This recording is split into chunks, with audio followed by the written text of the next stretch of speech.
Hey, what's happening, guys? This is Rob of Ro2R Review. Welcome back to the channel. Today is a most exciting day. Right now, Star Wars Celebration is happening in Chicago. Couldn't be more excited. The biggest Star Wars fan. A lot of you guys already obviously know this. Yesterday, they finally gave us the reveal of Star Wars Episode 9, which is called The Rise of Skywalker, and I thought the trailer was just chef's kiss perfect. Mwah. Loved it. So great. The return of Palpatine. Spoiler alert. Oh my god. I cannot wait to see what's going on with that stuff. But of course, today, another big reveal was happening, and that just wrapped up a couple of minutes ago, and it was finally seeing the new game, Star Wars Jedi Fallen Order. So, naturally, as you can imagine, I have a lot of opinions on this. I was very excited to see this game revealed and see what was actually going on. We knew very little going into it, but the little bit we knew was actually very exciting. And over the course of the past day since Star Wars Celebration kicked off, they actually started to tweet and confirm a couple of more things, and it was all really good news, good information that we wanted to hear coming from an EA-developed Star Wars game. Because once you put EA on a box, especially in the world of Star Wars right now, we all get a little bit nervous because we know EA hasn't really been doing the best things with Star Wars games, or with most of their games. If you look at a game like Anthem, there's been a lot of problems there. And so there was a lot riding on Jedi Fallen Order, and the panel just concluded. It reminds me of when my girlfriend and I attended Star Wars Celebration in Orlando in 2017 and was able to attend the panel for the reveal of Star Wars Battlefront 2. And now, issues with the launch of Battlefront 2 aside, at the time, it was an amazing experience, and we felt very lucky to be able to get into that room and actually see the first premiere of that game. It was very exciting, and it was a lot of fun. And now comes Star Wars Jedi Fallen Order, and so I want to get into the weeds on this as a Star Wars expert and superfan and discuss what they talked about and what they showed. Obviously, the big thing is the trailer, which I'm probably just going to have playing here around my head somewhere in this video on repeat so you guys can kind of see what's going on there. Going into this, what we knew is that this was a game taking place after Revenge of the Sith, after Order 66 has happened, which was, of course, the Purge of the Jedi that Palpatine put in order, literally minutes after Anakin turns to the dark side and is dubbed Darth Vader. And for those of us who really know the lore, in that huge, almost 20-year gap between Episode 3 and Episode 4, that was when we know that Darth Vader was the one tasked with hunting down and destroying and killing all the Jedi. Revenge of the Sith gave us the revelation that Order 66 was the moment that Palpatine took the clone troopers of the Republic and turned them into essentially the stormtroopers of the Empire. And it was a great moment. One of my favorite events in cinema history, one of my favorite events in the Star Wars saga. And so to know that we're going to be following a Jedi character after Order 66, when we know he or she was going to have to be, hiding from the Empire, hiding from Palpatine, hiding from Darth Vader, all this stuff, running or whatever they were going to have to be doing, avoiding the fallout of Order 66. That was a really exciting prospect. Now we've gotten a little bit more info, and for the most part, it looks pretty fantastic. So as far as the trailer, what I'll say is, overall, it was pretty damned great. No gameplay. That's one of the big things that was disappointing from today, is that there was no actual gameplay. I'm going to tell you, I didn't expect gameplay today. They did the same thing with Battlefront 2 in 2017. They showed us a story trailer that introduced us to Iden Versio and a little bit of the context of the story. And that was it. No gameplay, and they just gave us some concept art and some details. And that is essentially what they did today as well. They introduced us to I know it's not a CG trailer. They said it was featuring assets from the game, but it was really just a story cinematic trailer. It's a shame that they didn't show gameplay, but I think what they did show was very great. And they introduced us to the main character you're playing, a Padawan named Cal Kestis. And he's played by, I forget the guy's name, and I don't want to mispronounce it, but he's from the show Gotham, I guess. And so he is the actor who's portraying this character. And we see him basically trying to avoid being found out as a Force-sensitive Jedi. Somebody who was a Padawan during the time of the Republic, before Order 66, before everything happens in the prequel trilogy. And now he's basically on the run, and he's trying to avoid stormtroopers, and he doesn't want anyone to know that he has the Force and was a Jedi, and all of these things. And the trailer showed some pretty interesting stuff. I want to talk about the one thing that I'm not really a big fan of. It's the one thing that's a little bit disappointing to me. It's not a huge deal, but it's kind of a shame. And it's the fact that what we seem to be seeing from the trailer is that the timeline of this game, I can only assume, is a little bit farther from the events of Order 66 and Revenge of the Sith than I was hoping for. I was shocked to see nothing but just regular old stormtroopers, the same ones we know from episodes 4, 5, and 6, walking around, hunting people, getting into fights, Cal's afraid of them and trying not to be found out by them. And I'm like, stormtroopers, why aren't we seeing clone troopers? Because even though we know that Order 66 happens and eventually clone troopers become the stormtroopers of the Empire, you would think that that morphing takes some time, a good amount of time for the look of the Mark II clone trooper to become the stormtroopers of old. And so if we're seeing stormtroopers and not clone troopers, it tells me that we're pretty far removed from Order 66. And we might be getting a little bit closer to Episode 4, A New Hope, as far as the timeline. And while that's not inherently bad, it's a smidge disappointing. I kind of wanted to be picking up literally in the moments of the aftermath of Order 66. I wanted to pick up right after Darth Vader becomes Darth Vader. All of the Jedi in the Jedi Temple have been destroyed and killed, and suddenly what remaining Jedi and Force-sensitive people were out there are on the run. I mean, in the minutes, days, and weeks following Order 66. That's kind of what I was assuming and hoping. And, I mean, I guess they might tell us that that is what this game is doing, but it seems like we're several years removed from that. And so what we're looking at is essentially a foe, the antagonist entity that is essentially just the same Empire we know from the original trilogy. Nothing more akin to what we saw in the prequel trilogy. And I was hoping it was going to have a little bit more of a prequel aesthetic than an original aesthetic. Not because I don't love the originals more than anything in the world, because they're the 3 best movies, obviously. But I love the prequel era as well. I adore the prequel era, so I was hoping for something a little bit closer to that, and I was definitely like, ah, man, Stormtroopers again. Like, I love Stormtroopers, but give us some of them clones, man. However, if I put that one minor gripe aside, the context of everything else we saw was amazing. And they also introduced us to Second Sister, which is one of the Sith Inquisitors. And as we learned through Star Wars Rebels and some of the comics, Sith Inquisitors were a group of Force-using characters that was introduced as kind of part of Darth Vader's, like, dark side army, his small group of people who helped him hunt down the Jedi. So it wasn't just Darth Vader himself with a bunch of stormtroopers roaming the galaxy trying to hunt down the remaining Jedi. They clearly needed some Force-using, Force-capable dark side people to help him hunt down and kill them. It couldn't just be a one-man show, even though Darth Vader's like the most badass ever.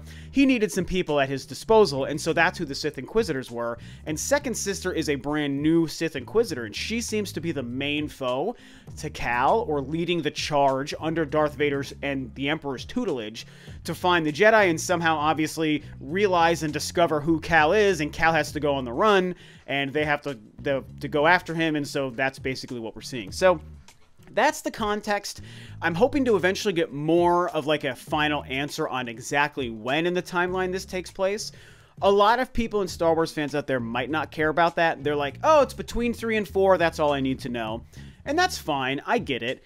I'm somebody who really cares about the minute details, and I would love to learn that this is closer to Episode 3 than it is to Episode 4, because I think that's just a more interesting, fascinating time. I mean, I'm going to be real with you guys.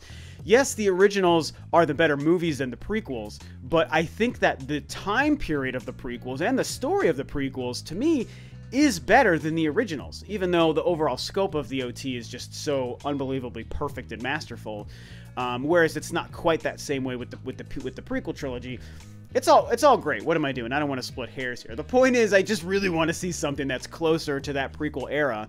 So hopefully sometime soon they give us some of those details. Now, there are a lot of other kind of small, fluffy sort of information and detail that they gave us, like about a droid that's Cal's companion and stuff in it, and that stuff's really neat. But the only other things they talked about that I thought was actually really interesting and important, one was the introduction of the Purge troopers. I love this concept, you guys. I love the idea of a Purge trooper.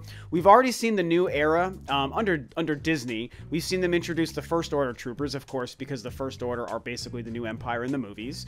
We've seen them introduce Death Troopers in Rogue One, which were also very, very cool. Now we've seen Purge troopers, and I am just so into the idea of the Purge troopers. And the Purge troopers are the like Jedi killing specific stormtroopers, clone troopers, whatever, the troopers of the Empire, and they're the ones essentially under the tutelage of Second Sister. So you've got the Emperor, then you've got Darth Vader, then Darth Vader has his group of Sith Inquisitors, and the Sith Inquisitors apparently have their group of Purge troopers. And so that seems to be another main foe or element that Cal is going to run into in his journey to run and hide from the Empire, and to avoid that fallout from Order 66, as somebody who was a Padawan at the time that it actually happened. And I just love this idea. I love their design. I think the concept is perfect. It is quintessentially Star Wars. It just feels so right for the story and in the universe. It still gets me thinking more about Cal and when this game takes place, because he seems pretty young. He seems like he'd be like, I don't know, like 18, 19, 20, 22 years old, you know, pretty young. And so that's why, if he was a Padawan when the Jedi were still relevant before Order 66, based on how old he was at the time Order 66 happened and how old he is now, so how much time has passed, you know, I want to know how old he was when Order 66 happened. Did it happen last month, or did it happen 5 years ago? So was he, you know, 20 years old when it happened, at the same age as he is in the game? Or was he much younger? Was he 15, 14? Was he a young teenager as a Padawan at the time it happened? I mean, these are important details, and I know we're probably going to get more at E3, but for now, it's like I can't stop thinking about that. The other last main detail that they barely touched on that I thought was fascinating was Cal's lightsaber. And we see him holding it. We've seen it in the promotional imagery as well. It's like a broken, busted lightsaber hilt, but it clearly works like a normal lightsaber, but the bottom, of course, is broken, and he's holding it at the end of the trailer. And on stage during the panel, you know, they were talking about it a little bit, and all they said is they didn't want to share too much, because they said it's very important to the story and it's very important to Cal. But they did say it's a lightsaber. They hinted that it's a lightsaber we should know or maybe have seen before. I was thinking, like, is this Darth Maul's lightsaber because of where it's broken? Like, maybe it was one of, you know, one of two sides of Darth Maul's double-bladed lightsaber. But when he ignites it, it's a blue blade. So it wouldn't have been his unless he maybe changed the Kyber crystal. That's always possible. So it could be Darth Maul's. It could be a different character's. It could just be something else. But they hinted at it being very important to the story. And they basically said the history or the shape, the condition of this lightsaber hilt is supposed to sort of mirror Cal and mirror his journey as well. And I think that's very fascinating. That kind of storytelling in Star Wars, to me, is very reminiscent of how George Lucas told his stories. And if you're going to mirror a story in Star Wars, who else better to mirror than the creator himself? So I really like what they hinted at there, but obviously there's a lot of details and a lot of things that we still don't know. If this continues to follow the model of Battlefront 2, then we're going to get a huge gameplay blowout at E3 this year, because that's exactly what they did in 2017 as well. As far as gameplay, although we didn't see anything, I'm going to reiterate what I said on my theory video about this a couple of days ago. I believe more than ever, now that I've seen the aesthetic through the trailer, I believe more than ever that the assets that went into Star Wars 1313 are probably what went into this. And we saw that rough kind of demo, early demo of gameplay for Star Wars 1313. And just like before, I absolutely think that this game is going to probably feature similar gameplay. So we don't know what genre it is. It could be a first-person game. I feel like it's just going to be a third-person action game. They said it was a third-person action game. They said it was single-player. They said no multiplayer. They said no microtransactions. So that's all great news. Give us a story. Give us no microtransactions. And we know that Vince Zampella is used to making first-person games, and he does a great job with first-person shooters, and I love first-person shooters. But they also have Stig Asmussen as a part of this team as the director, and he's known for the God of War games. These guys for sure made a third-person Star Wars action game. I guarantee it. If you're a character holding a lightsaber, you're not going to achieve the right kind of gameplay in first person. You're just not. So they might do a hybrid of first and third person, but I just don't expect that. I think we're going to see the Force-using, lightsaber-wielding gameplay version of what Star Wars 1313 was going to be. And I hope that that means we also go to Coruscant in this game. And I feel like we will. I think most of it might even take place on Coruscant, which would only then further confirm to me that 1313 turned into this, because 1313 was set on Coruscant.